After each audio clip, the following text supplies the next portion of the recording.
Palabras del ministro de Economía. A partir de junio empieza a mejorar la situación. ¿Esto incluye también la inflación que se espera, Adrián? Sí, la inflación del mes de abril que empieza a bajar. Después de 10 meses, tardó mucho el gobierno, 10 meses, pero la inflación comienza a bajar, 10 meses subiendo.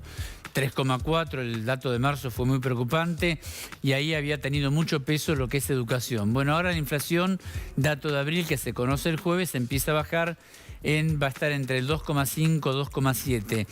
¿Cuánto calcula el gobierno la inflación anual? No te lo dicen oficialmente, pero la semana pasada, a ver, no el 11 del presupuesto, no el 20 que alguna vez dijo Milei, por ahí un poquito más.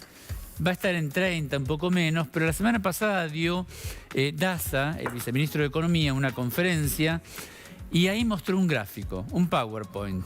Y entre los datos decía inflación, 2026, 2,9. Ahí reveló, perdón, 29. Ahí reveló Daza o el viceministro de Economía. ¿No habrá un error de tipeo y se olvidaron la coma? No, 29, 29. En comparación al 31 del año pasado, está bien. Baja un poquitito. Sí, es una inflación alta respecto de las expectativas que tenía el gobierno. Sí, 2,7, entre 2,4 y 2,7, igual sigue siendo alta teniendo en cuenta que el gobierno ya en su tercer año de gestión quería tener una inflación por debajo de cero. No, digo, para mirar el panorama completo, ¿no? Era imposible eso. Con tener una inflación del 20, 25, el año próximo podrá estar en 10. Menos de eso es imposible. Claro, pero digo, fíjate que vos mismos decís que en el presupuesto la inflación anual es del 11% y estamos llegando a un 29%. Nunca hay que creer a los presupuestos. Bueno, pero son las autoridades las que nos lo dicen. Sí, pero esto es histórico. O sea, vos te lo dicen y te lo crees porque querés que al país le vaya bien, pero resulta que entre lo que dicen y lo que se va produciendo, después hay un desfasaje muy grande. Hay una distancia. Yo insisto, lo importante es que la inflación comience a bajar. Un dato, bueno, la inflación, esto 29, vamos con la siguiente de las placas, que tiene que ver con, avanzamos. El viernes, naftas, el acuerdo de naftas, como decía recién Day, vence el periodo de tregua de los precios. Claro, nunca pensaron que el conflicto iba a durar tanto, el conflicto de Medio Oriente. Entonces, además, se mantiene muy alto el precio del petróleo. Vamos a ver qué hace YPF. No va a trasladar el 15%. Están atrasadas naftas 15%. No lo puede trasladar de golpe 15% a los surtidores porque haría rebotar la inflación. Pero lo cierto es que algo puede moverse. YPF maneja el 55% del mercado, con lo cual todas las petroleras están interesadas también en lo que haga YPF. Si YPF aumenta, todas pueden deslizar el precio un poco.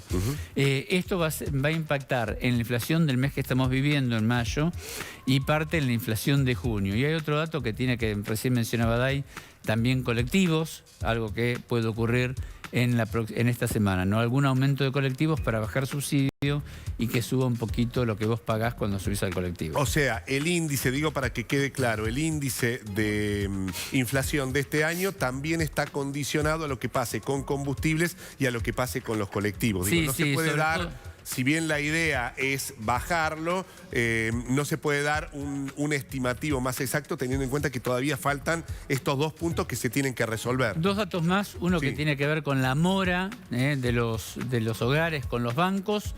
La mora con los hogares con los bancos está en 11,2%, tocó un pico, dicen los bancos, ahora empieza a bajar.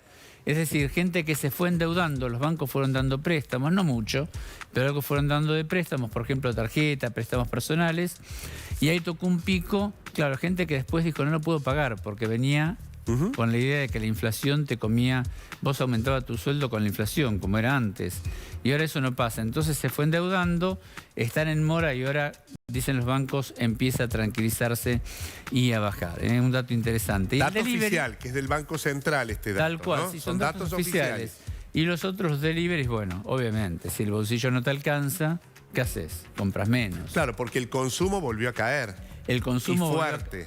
Volvió a caer, claro, más de 3%, y eso también se siente en la cantidad de pedidos que se hace a los deliveries, cae 12%, menos venta de los deliveries. Tremendo. 7 de la mañana.